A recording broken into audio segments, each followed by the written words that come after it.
সংবিধানে প্রথমবার যুক্ত হতে যাচ্ছে সাবেক রাষ্ট্রপতি ও বিএনপির প্রতিষ্ঠাতা জিয়াউর রহমানের মুক্তিযুদ্ধে অসামান্য অবদানের বিষয়টি।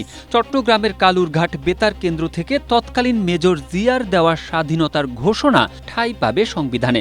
বিপরীতে বাদ যাচ্ছে পঞ্চদশ সংশোধনীর মাধ্যমে যুক্ত হওয়া শেখ মুজিবুর রহমানকে জাতির পিতা হিসেবে স্বীকৃতি, তার ৭ই মার্চের ভাষণ ও ২৬ মার্চের স্বাধীনতার ঘোষণা। থাকছে না তার প্রতিকৃতি টানানোর বাধ্যবাধকতাও।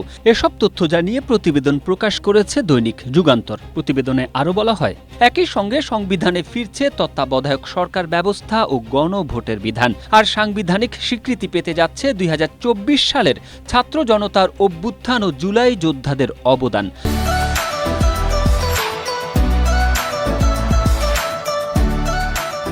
সংশ্লিষ্ট একাধিক সূত্রে এসব তথ্য জানা গেছে।